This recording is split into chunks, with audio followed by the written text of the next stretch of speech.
आला। या घटनेची माहिती मिळताच घटनास्थळी पोलीस उपविभागीय अधिकारी अण्णासाहेब घोलप, चोपडा शहर पोलीस स्टेशनचे पोलीस निरीक्षक मधुकर साळवे व अधिकारी कर्मचारी दाखल झाले। तसेच मोबाईल फॉरेन्सिक व्हॅनच्या माध्यमातून पंचनामा करण्यात आला। या इसमाचा पोस्टमॉर्टम झाल्यानंतरच पुढील तपासाला गती मिळेल। या संदर्भात जिल्ह्यावरून विविध पथक मागवण्यात येत आहेत। प्रथमदर्शनी अनोळखी इसम त्याची ओळख पटवण्याचे काम सुरू असल्याचा उपविभागीय पोलीस अधिकारी अण्णासाहेब घोलप यांनी सांगितले। या इसमाचा मर्डर झालेला निदर्शनात येत आहे, काय परिस्थिती? एक पंचायत समिती सभापती निवासस्थानाच्या बाजूला एक अनोळखी इसम आहे, वयस्कर इसम आहे, ते मरण पावलेल्या अवस्थेत मिळून आलेला आहे। डोक्याला वगैरे जखमा झालेल्या आहेत। शक्यतो त्याला कोणीतरी डोक्यात दगड घालून मारला असावा असा आमचा प्राथमिक अंदाज आहे। आता आम्ही त्याचा तपास सुरू केलेला आहे। बॉडी पोस्टमॉर्टमला आम्ही पाठवत आहोत। घटनास्थळाचा पंचनामा करणं सुरू आहे। त्याची ओळख पटवण्याचा प्रयत्न आम्ही करत आहोत आणि एकदा ओळख पटल्यानंतर मृत्यूचं कारण वगैरे हे सगळं निश्चित होईल। सर, जो मृत्यू झालेला जो व्यक्ती त्याच्या डोक्यावर काही दगडाने वार केलेला दिसून येतो? डोक्यावर तर जखमा आहेत, नक्की कशाच्या आहेत ते पोस्टमॉर्टमचं कळणार नाही आपल्याला। इसम हा बेवारस आहे? सध्या तर अनोळखी आहे, ओळख पटलेली नाही, त्याच्यामुळं नक्की सांगता येणार नाही। Okay sir. सार्वजनिक आरोग्य विभागाच्या वतीने जाहीर निवेदन। शहरात वाढत्या तापमानामुळे उष्माघात अर्थात हीट स्ट्रोक होण्याची शक्यता नाकारता येत नाही। अशा वेळी उपचार न केल्यास डिहायड्रेशनमुळे मृत्यू ओढवू शकतो। म्हणूनच वाढत्या तापमानात फार वेळ कष्टाची कामे करणे टाळावे। उष्णता शोषून घेणारे काळ्या किंवा भडक रंगाचे कपडे वापरू नये। पाणी भरपूर प्यावे। बाहेर जाताना गॉगल्स, टोपी, छत्री इत्यादींचा वापर करावा। मळमळ, उलटी, थकवा येणे, ताप येणे अशी उष्माघाताची लक्षणे आढळल्यास त्वरित डॉक्टरांचा सल्ला घ्या। नाशिक शहीद जवान संदीप गायकर यांचे पार्थिव त्यांच्या अहिल्यानगर जिल्ह्यातील मुळगावी ब्राह्मणवाडा येथे दाखल झाले असून त्यांच्या पार्थिवावर फुलांचा वर्षाव करण्यात आला आहे। ब्राह्मणवाडा गाव शोकसागरात बुडाले आहे। परिसरात संदीप गायकर अमर रहेच्या घोषणा देण्यात येत आहेत। संदीप गायकर यांचे गाव शोकसागरात बुडाले आहे। नाशिक महानगरपालिका सार्वजनिक आरोग्य विभागाच्या वतीने जाहीर निवेदन। शहरात वाढत्या तापमानामुळे उष्माघात अर्थात हीट स्ट्रोक होण्याची शक्यता नाकारता येत नाही। अशा वेळी उपचार न केल्यास डिहायड्रेशनमुळे मृत्यू ओढवू शकतो। म्हणूनच वाढत्या तापमानात फार वेळ कष्टाची कामे करणे टाळावे। उष्णता शोषून घेणारे काळ्या किंवा भडक रंगाचे कपडे वापरू नये। पाणी भरपूर प्यावे। बाहेर जाताना गॉगल्स, टोपी, छत्री इत्यादींचा वापर करावा। मळमळ, उलटी, थकवा येणे, ताप येणे अशी उष्माघाताची लक्षणे आढळल्यास त्वरित डॉक्टरांचा सल्ला घ्या। नाशिक महानगरपालिका नाशिकच्या वतीने जनहितार्थ प्रसारित। विभागीय आयुक्त यांच्या मार्गदर्शनाखाली सर्व तहसील कार्यालयांमध्ये 23 मे रोजी सर्व तहसील कार्यालयांमध्ये सस्ती अदालत आयोजित करण्यात आली होती। यामध्ये शिव, पांदण व रस्ते वहिवाट रस्ते ज्या शेतकऱ्यांनी अडवलेत, अतिक्रमण झालेत त्या सर्व शेतकऱ्यांना बोलावून तहसीलदार यांनी सस्ती अदालतमध्ये शिवपांदण रस्त्याचे वहिवाटाचे जे काही प्रकरणे होते ते सस्ती अदालतमध्ये ठेवण्यात आले। सर्व शेतकऱ्यांना बोलावून प्रकरणे निकाली काढण्यात आली। यामध्ये हादगाव तालुक्यातील अनेक गावातील शेतकऱ्यांचे अनेक दिवसांपासून शिवपांदण रस्ते, वहिवाट रस्ते हे प्रकरणे प्रलंबित होते। सस्ती अदालतमध्ये शेतकऱ्यांचे सर्व प्रश्न ऐकून घेऊन निकाली काढण्यात आले आहेत। यामध्ये अनेक गावातील शेतकऱ्यांना न्याय सुद्धा मिळाल्याचे बोलले जात आहे। माननीय विभागीय आयुक्त महोदय औरंगाबाद यांच्या संकल्पनेतून ही सस्ती अदालत घेण्यात येत आहे।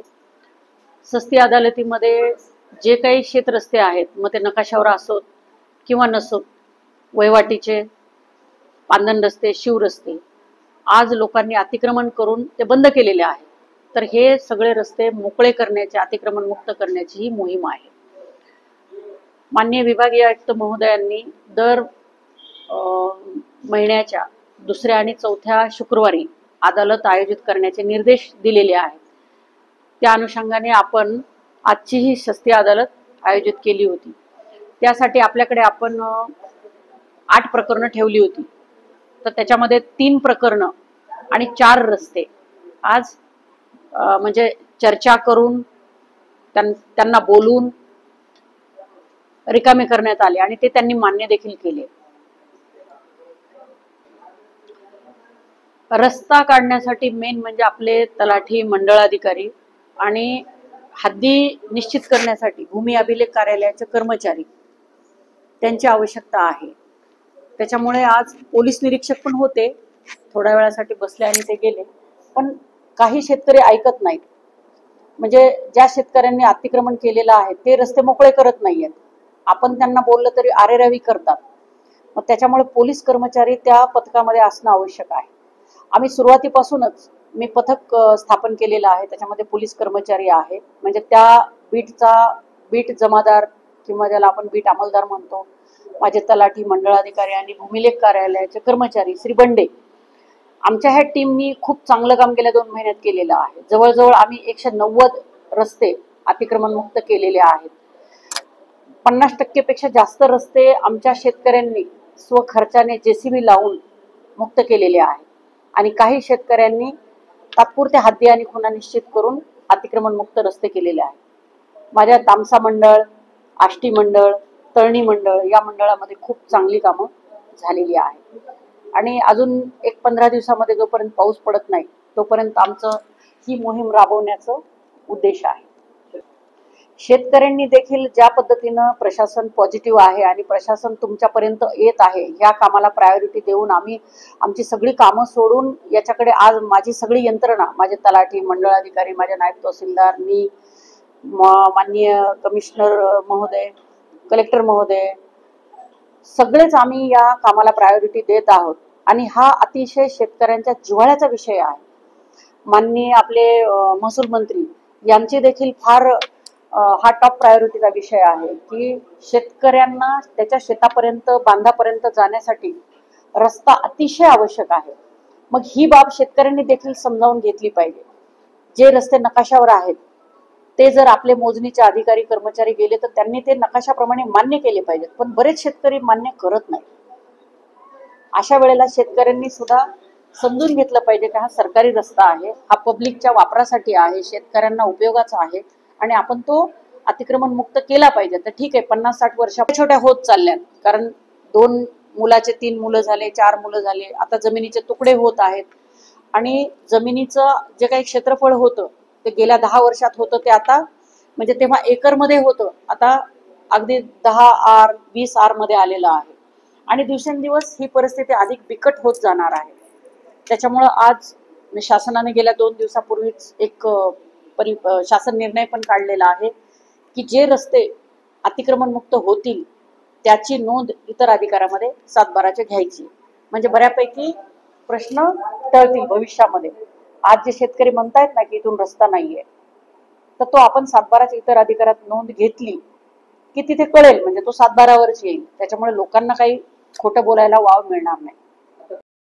नाशिक महानगरपालिका सार्वजनिक आरोग्य विभागाच्या वतीने जाहीर निवेदन. शहरात वाढत्या तापमानामुळे उष्माघात अर्थात हीट स्ट्रोक होण्याची शक्यता नाकारता येत नाही. अशा वेळी उपचार न केल्यास डिहायड्रेशनमुळे मृत्यू ओढवू शकतो. म्हणूनच वाढत्या तापमानात फार वेळ कष्टाची कामे करणे टाळावे. उष्णता शोषून घेणारे काळ्या किंवा भडक रंगाचे कपडे वापरू नये. पाणी भरपूर प्यावे. बाहेर जाताना गॉगल्स, टोपी, छत्री इत्यादींचा वापर करावा. मळमळ, उलटी, थकवा येणे, ताप येणे अशी उष्माघाताची लक्षणे आढळल्यास त्वरित डॉक्टरांचा सल्ला घ्या. नाशिक महानगरपालिका नाशिकच्या वतीने जनहितार्थ प्रसारित.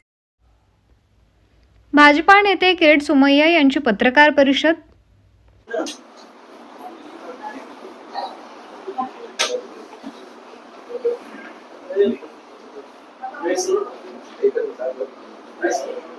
सुरू करायचे नंतर पण ते मी विचारलं, हे सुरू नहीं केला ना अभी. वो हिंदी में भी बहुत बड़े न्यूज है, 3 है और एक देगा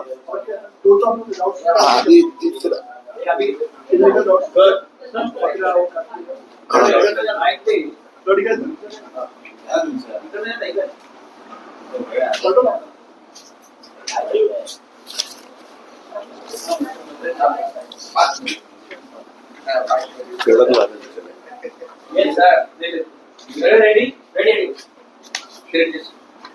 महाराष्ट्रात जो बांगलादेशी जन्म प्रमाणपत्र घोटाळा उघडकीस आला आहे देवेंद्र फडणवीस सरकारने 2,24,000 अर्जाची चौकशी सुरू केली आहे.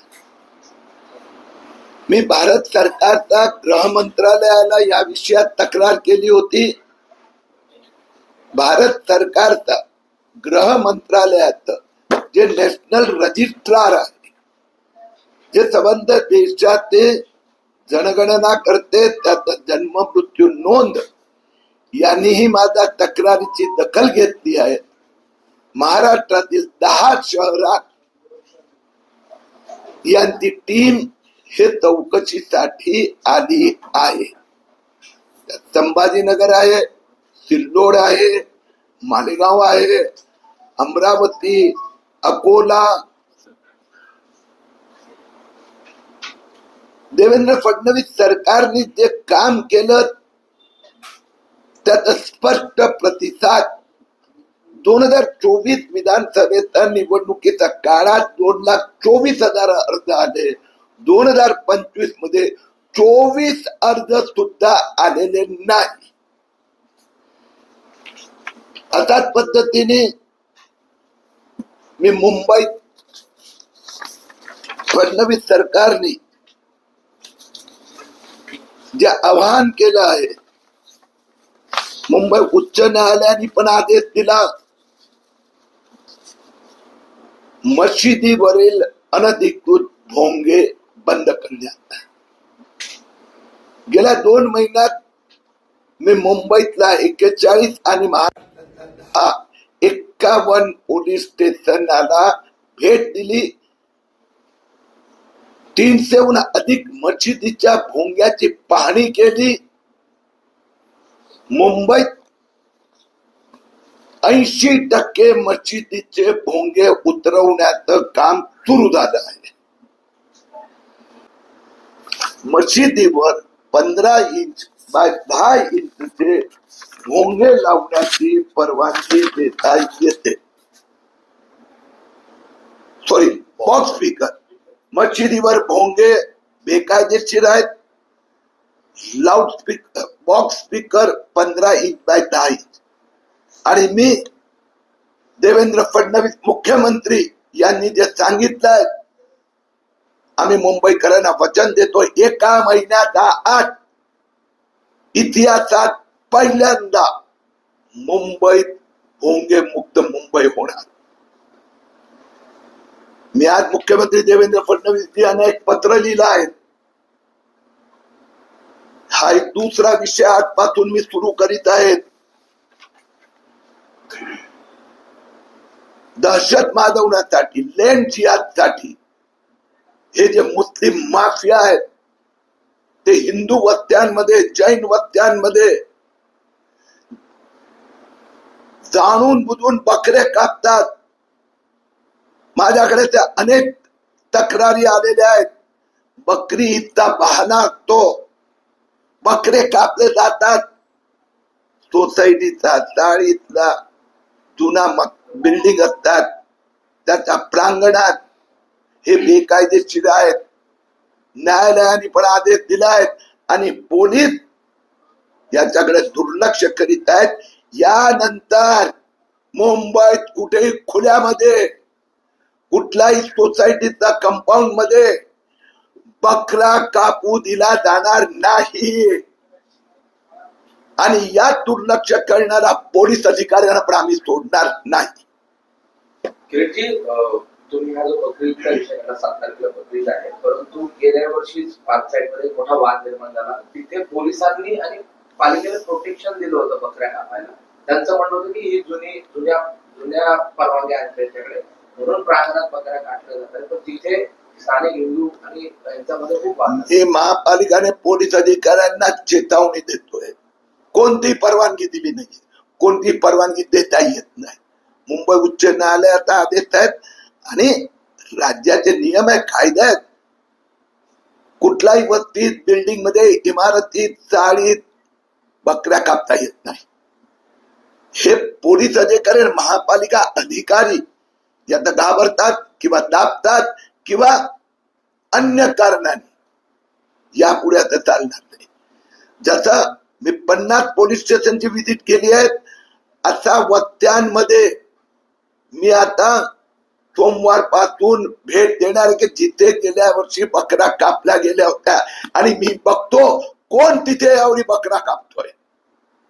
आणि असं जर पोलिसांनी पालिकेने परवानगी दिली तर परवानगी देण्याचा प्रश्नच नाही, देऊ शकत नाही. तर पोलीस आणि महापालिका अधिकाऱ्यांनी बेकायदेशीर परवानगी दिली तर त्यांना घरी जावं लागणार. जो महाराष्ट्र सरकार ने बांग्लादेशी के विरुद्ध में उनके बोगस जन्म प्रमाण पत्र के विरुद्ध में मुहिम चलाई है, 2024 विधानसभा चुनाव के दरमियान 2,24,000 लोगों ने अर्ज किए थे. उस सब की जांच करने के आदेश मुख्यमंत्री देवेंद्र फडणवीस ने दिए हैं. नमस्कार नाशिककर, आज आपण आहोत ललित रुंठा ग्रुप यांच्या रुंठा फ्लोरेन्झा या प्रोजेक्टला. तर हा प्रोजेक्ट आहे प्रीमियम लोकेशनला, म्हणजेच गोविंद नगर जवळ. या प्रोजेक्ट मध्ये आपण 20हून अशा लक्झरियस अम्युनिटीज दिलेल्या आहेत, जसे की वॉकिंग ट्रॅक, मल्टीपर्पज हॉल आणि यासारख्या भरपूर अशा युनिक अम्युनिटीज. चला तर मग बघूया आपण आपला सॅम्पल फ्लॅट. तर हा आहे आपला प्रशस्त असा लिव्हिंग रूम आणि याला आपण सुंदर अशी बाल्कनी दिलेली आहे. हा आहे आपला डायनिंग टेबल. तर हा आहे आपला किचन एरिया आणि आपण इथे किचन चॉपिंग काउंटर वेगळं दिलेलं आहे. इथे आपण दिलेले आहेत किचन ट्रॉलीज आणि स्टोरेज साठी आपण इकडे कॅबिनेट्स पण दिलेले आहे आणि प्लस आपण इथे युटिलिटी एरिया पण दिलेला आहे. हा आहे आपला चिल्ड्रन बेडरूम. बीडच्या पाटोदा तालुक्यातील दासखेड गावात तब्बल 200 एकरवर शिमला मिरची लागवड करण्यात आली. मात्र हवामान बदलाचा परिणाम थेट यावर पाहायला मिळतोय. अवकाळी आणि मान्सूनपूर्व पावसामुळे शिमला मिरचीच्या पिकावर बोकड्या व्हायरसचा परिणाम दिसून येतोय. यामुळे 80% पिकाचे नुकसान झाले आहे. तालुका कृषी अधिकाऱ्यांनी नुकसानग्रस्त पिकांची पाहणी केली असून पिकांचे नमुने प्रयोगशाळेत पाठवले जाणार आहेत. दासखेड गावातील शेतकरी गटशेतीच्या माध्यमातून मोठ्या प्रमाणात शिमला मिरचीची लागवड करत आहेत. मात्र हवामान बदल आणि बोकडा व्हायरसमुळे पिकांचे नुकसान होत आहे. ते 2.25 लाख रुपये खर्च आहे. त्याचं मल्चिंग आलं, बेड ओढणे आलं, त्याचा मल्चिंग हातरायला लेबर आलं, ते रोप 2 रुपयाला एक आहे. त्याच्यामुळं एकरी 12,000 रोप बसतं, तर 12×2 = 24,000 हा रोपाचा खर्च होतो. मल्चिंग 1,800 ते 2,000 रुपयाला बंडल आहे. तर एक बंडल एकरी 6 बंडल लागतात. 12,000 रुपये मल्चिंगचा खर्च आहे आणि कमीत कमी 20,000 ते 25,000 रुपये भेसळ डोसचं त्याला खत लागतं, त्याचा खर्च आहे. आणि लागवडीपासून आज कमीत कमी 7-8 दिवस झालं लागवड होऊन, तर आतापर्यंत कमीत कमी 5 फवारण्या झाल्यात. एका फवारणीला 1,500 ते 2,000 रुपये खर्च, तरी 5 म्हणलं तरी 10,000 रुपये खर्च तो फवारणीचा झाला. म्हणजे असा मिळून आतापर्यंत कमीत कमी 1.5 ते 2.25 लाख रुपये खर्च झालेला आहे. आणि ही जी रोप आहे ह्याच्यावरती लागवड केल्यापासून 2च दिवसात व्हायरस दिसायला लागलेला आहे. व्हायरस म्हणजे ही पूर्ण झाड असं आकडून जाते आणि ह्याची वाढ होणार नाही, ह्याला एकही मिरची येणार नाही. अशा प्रकारचं हे नुकसान आहे. आणि हे नुकसान कंपनीवाल्यांनी, इंडस 11 ही कंपनी आहे, कंपनीवाल्यांनी आणि नर्सरीवाल्यांनी हे नुकसान भरपाई करून द्यावी अशी आमची मागणी आहे सर्व शेतकऱ्यांची. तर नाही दिली तर आम्ही ही रीतसर कलेक्टर ऑफिसला जाऊन किंवा कुठेही याची कारवाई करणार आहोत. BBS न्यूज नेटवर्क खास वृत्त. निनाद कराओके क्लब सादर करत आहे एक सुरेल संध्या, मंच आहे गीत, एक सुरमई सांज. तुमच्या मनातली भावना, तुमच्या ओठांवरचं गाणं, सुरांची मैफल, आठवणींचा रंगमंच आणि भावनांची नाळ जुळवणारी एक खास संध्याकाळ, जिथे प्रत्येक सदस्य गाणार आहे आपलं आवडतं गीत. तेच गीत जे त्यांच्या आठवणींना, भावना आणि क्षणांना साथ घालेल. गात रहा, ऐकवत रहा, आनंद वाटत रहा. जणू स्वरांच्या झुल्यावर आठवणींचा मोर नाचेल आणि प्रत्येक ओळ उरेल काळजाला स्पर्श करणारी. जम्मू काश्मीर येथे अतिरेक्यांसोबत लढत असताना संदीप गायकर शहीद झाले. आज त्यांच्यावर अकोले तालुक्यातील ब्राह्मणवाडा येथे त्यांच्या मूळ गावी शासकीय मानवंदना देत अंत्यसंस्कार करण्यात आले आहे. वीरमरण प्राप्त झालेले संदीप पांडुरंग गायकर यांच्या अंत्यविधीला हजारोंचा जनसमुदाय जमला होता. संदीप गायकर अमर रहेच्या घोषणांनी संपूर्ण परिसर दणाणून गेला होता. गायकर यांच्या आई सरुबाई गायकर व पत्नी दीपाली संदीप गायकर यांनी टाहू फोडला. संदीप गायकर हे अत्यंत शिस्तबद्ध, कर्तव्यनिष्ठ आणि राष्ट्रप्रेमी सैनिक होते. गायकर यांना आपल्या कर्तव्य बजावत असताना त्यांची प्राणांची आहुती देऊन देशसेवा केली. त्यांच्या पश्चात त्यांचा 1.5 वर्षीय मुलगा रेयांश, पत्नी दीपाली, आई सरुबाई, वडील पांडुरंग असे चौघांचे कुटुंब आहे. त्यांना 2 बहिणी देखील आहेत.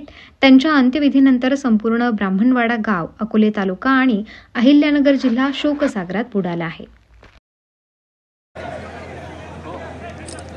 आज आपण सर्वजण अतिशय दुःखद अंतकरणानं आपल्या देशाचे सुपुत्र आणि या भूमीचे भूमिपुत्र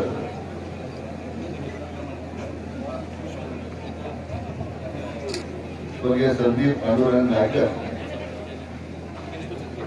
आपल्या या शहीद जवानाच्या त्यांना अखेरची मानवंदना देण्यासाठी आपण सर्व जमलेलो आहोत. जम्मू काश्मीरमध्ये देशाच्या सीमेचं संरक्षण करताना आपल्या प्राणाची बाजी लावून अतिरेक्याशी मुकाबला करताना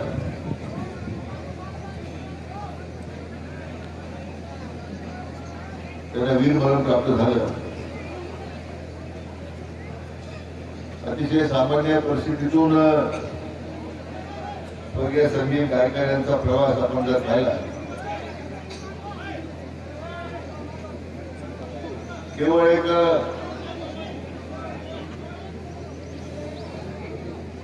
देशाप्रती असणारी श्रद्धा,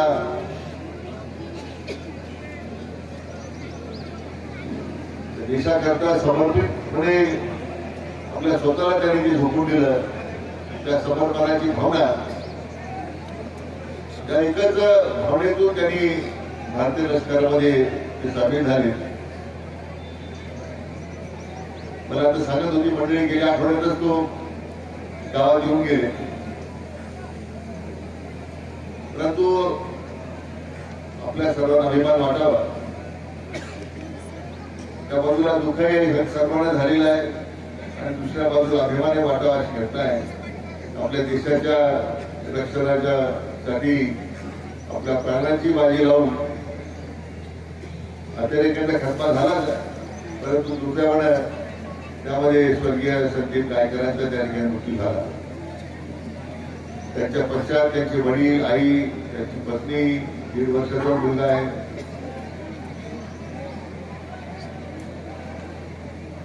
सगळ्या कुटुंबावर जो आघात झालेला आहे तो केवळ संदीप गायकरांच्याच कुटुंबावर आघात नाहीये, तो आपल्या सगळ्यांनाच त्याचं दुःखाने आपल्या सर्वांना एक प्रकारचा आघात झालेला आहे. तो आपल्यासाठी लढलेला आहे. आपल्या सर्वांच्या संरक्षणासाठी त्यांनी आपल्या प्राणाची आहुती दिली आहे आणि मग त्यांचं जे समर्पण आहे ते आपण कधी विसरू शकणार नाही. चिरंतन स्मृती संदीप गायकरांच्या आपल्या नेहमी समोर राहतील, आपल्या अंतर्मनात राहतील. त्यामुळे या आमच्या शिव जवानाच्या प्रित्यर्थ एक उत्तम अशा प्रकारचं स्मारक जे आमच्या पिढीला सर्वांना भविष्यात प्रेरणा देत राहील अशा प्रकारच्या या ठिकाणी एक स्मारक चांगल्या प्रकारचा आपण उभं करू, जो आपल्या सगळ्यांना त्यासाठी प्रेरणा देत राहील अशा प्रकारची भावना व्यक्त करताना केच्या सार्वजनिक आरोग्य विभागाच्या वतीने जाहीर आवाहन. गुइलेन बॅरे सिंड्रोम अर्थात GBS ला घाबरू नका, पण दक्षता घ्या. पाणी उकळून प्या. स्वच्छ आणि ताजे अन्न सेवन करा. शिजलेले व न शिजलेले अन्न एकत्रित ठेवू नका. लक्षात ठेवा, अचानक पायात किंवा हातात कमजोरी किंवा लकवा, चालताना त्रास किंवा अशक्तपणा, बऱ्याच दिवसांपासून डायरिया अशी लक्षणे आढळल्यास त्वरित डॉक्टरांचा सल्ला घ्यावा व तात्काळ उपचार सुरू करावा. सार्वजनिक आरोग्य विभाग, मनपा नाशिक द्वारे जनहितार्थ प्रसारित. मुख्यमंत्री देवेंद्र फडणवीस यांची बदनामी कराल तर सोडणार नाही असा सज्जड पालकमंत्री नितेश राणे यांनी सिंधुदुर्ग जिल्हा आपत्ती व्यवस्थापन समितीच्या आढावा बैठकीत वीज वितरण अधिकाऱ्यांना दिला. सिंधुदुर्ग जिल्ह्यात पहिल्याच पावसात महावितरणचा बोजवारा उडाला असून अनेक भागात वीज गायब झाली. जिल्ह्यात वीज वितरण विभागाचे नियोजन चुकले, त्यामुळे आपत्कालीन परिस्थितीबाबत मंत्री नितेश राणे यांनी आज आढावा बैठक घेतली. अधिकाऱ्यांनी खुर्चीवर बसून राहू नये, प्रत्येक गावागावात भेटी द्या अशा सूचना देताना बैठकीत वीज वितरण अधिकाऱ्यांना पालकमंत्री नितेश राणे यांनी खडे बोल सुनावले. तसेच सिंधुदुर्ग जिल्ह्यातील महावितरण विभागाला आवश्यक निधी मिळवून देण्याचे मंत्री नितेश राणे यांनी आश्वासन दिले आहे. नाशिक महानगरपालिकेच्या सार्वजनिक आरोग्य विभागाच्या वतीने जाहीर आवाहन. गुइलेन बॅरेज सिंड्रोम अर्थात GBS ला घाबरू नका, पण दक्षता घ्या. पाणी उकळून प्या. स्वच्छ आणि ताजे अन्न सेवन करा. शिजलेले व न शिजलेले अन्न एकत्रित ठेवू नका. लक्षात ठेवा, अचानक पायात किंवा हातात कमजोरी किंवा लकवा, चालताना त्रास किंवा अशक्तपणा, बऱ्याच दिवसांपासून डायरिया अशी लक्षणे आढळल्यास त्वरित डॉक्टरांचा सल्ला घ्यावा व तात्काळ उपचार सुरू करावा. सार्वजनिक आरोग्य विभाग, मनपा नाशिक द्वारे जनहितार्थ प्रसारित. स्थानिक स्वराज्य संस्थांच्या निवडणुका महायुतीत एकत्र लढणार चंद्रशेखर बावनकुळे. गेल्या 40 वर्षांपासून शेतकऱ्यांची मागणी होती, आमच्या शेतातील रस्त्यावरून बैलगाडी ट्रॅक्टर गेला पाहिजे, यासाठी सरकारी पांदन रस्त्यावर अतिक्रमण झालं, ते काढण्याची मागणी होती, ती मान्य झाली आहे. त्यामुळे आता त्या मागण्या मान्य झाल्या. आता महसूल विभाग या निर्णयाची अंमलबजावणी करतील. औशाचे आमदार अभिमन्यू पवार यांनी चांगलं काम केलंय. शेतकऱ्यांना शेतात 2 पिकं घेण्यासाठी त्यांना पावसाळ्यात शेतात जाण्यासाठी चांगले पांदन रस्ते 12 फुटाचे होणार. मुख्यमंत्र्यांनी पावसाच्या नुकसानीच्या पंचनाम्याचे आदेश दिले. मतदान के समय जाने के समय में वो कोई ऐसी व्यवस्था करे वो मोबाइल वहाँ मशीन तक नहीं जाए, लेकिन वहाँ आजू बाजू में कई व्यवस्था उसकी की जाए ताकि मोबाइल लाए नहीं. ये जो भूमिका थी, जब मोबाइल घर में है, कोई घटना हो गई, कुछ तुरंत कुछ हो गया, 1 घंटा लाइन में रखना पड़ता है, उनके बच्चों का सवाल है, फैमिली का सवाल है, फैमिली का फ़ोन आता है, ऐसे में क्या करेंगे. मतदान करते समय मोबाइल नहीं होना चाहिए, बात सही है, लेकिन मोबाइल ही नहीं होना चाहिए, कम्युनिकेशन की सिस्टम ही नहीं होना चाहिए, ये बात गलत है. Thank you sir, thank you. Nashik महानगरपालिकेच्या सार्वजनिक आरोग्य विभागाच्या वतीने जाहीर आवाहन. गुइलेन बॅरेज सिंड्रोम अर्थात GBS ला घाबरू नका, पण दक्षता घ्या. पाणी उकळून प्या. स्वच्छ आणि ताजे अन्न सेवन करा. शिजलेले व न शिजलेले अन्न एकत्रित ठेवू नका. लक्षात ठेवा, अचानक पायात किंवा हातात कमजोरी किंवा लकवा, चालताना त्रास किंवा अशक्तपणा, बऱ्याच दिवसांपासून डायरिया अशी लक्षणे आढळल्यास त्वरित डॉक्टरांचा सल्ला घ्यावा व तात्काळ उपचार सुरू करावा. सार्वजनिक आरोग्य विभाग, मनपा नाशिक द्वारे जनहितार्थ प्रसारित. आदिवासी विभागाच्या कुठल्याही योजना बंद पडणार नाहीत, अशोक उईके. आदिवासी विभागाच्या कुठल्याही योजना बंद पडणार नाहीत. आदिवासी विकास विभागाच्या योजनांना निधी कमी पडणार नाही. आदिवासी विकास मंत्री अशोक उईके यांचे वक्तव्य. लाडकी बहीण योजनेच्या चर्चेवर पूर्णविराम. महायुती सरकार आदिवासी समाजाच्या भक्कमपणे पाठीशी.